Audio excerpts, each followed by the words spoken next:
অনূর্ধ্ব-23 দলে ক্যাম্পে যোগ দিয়ে প্রথমবার অনুশীলন করেছেন কিউবা মিচেল। দলের সাথে যুক্ত হয়ে উচ্ছ্বসিত ইংল্যান্ড প্রবাসী ফুটবলার। অল্প সময়ের মধ্যেই সতীর্থদের সঙ্গে মানিয়ে নিতে চান। ভিয়েতনামে এশিয়ান কাপ বাছাইয়ে লাল সবুজকে প্রতিনিধিত্ব করতে মুখিয়ে আছেন।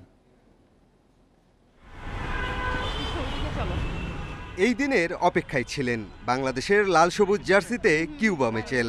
অবশেষে স্বপ্ন সত্যি হলো ইংল্যান্ড প্রবাসী ফুটবলারের অনূর্ধ্ব-23 দলের সঙ্গে তার প্রথম অনুশীলন। আগেই যুক্ত হতে পারতেন যদি বাহরাইন সফরের জন্য তাকে ছাড়ত বসুন্ধরা কিংস। সেখান থেকে দল ফেরার দিনে ক্যাম্পে উঠেন, পরদিন জাতীয় স্টেডিয়ামে অনুশীলনে যোগ দেন। কিউবাকে নিয়েও গণমাধ্যমের বেশ আগ্রহ। Hopefully we get some good training. Can't wait to. What is your feeling right now?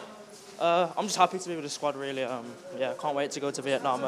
এদিন অনূর্ধ্ব-23 দলকে অনুশীলন করিয়েছেন হাবিয়ের কাবরেরা, যদিও এই দলের কোচ সাইফুল বারী টিটু। কিউবা মিচেলকে দেখতেই কাবরেরার এই ব্যস্ততা। অনুশীলন হয় ক্লোজ ডোরে।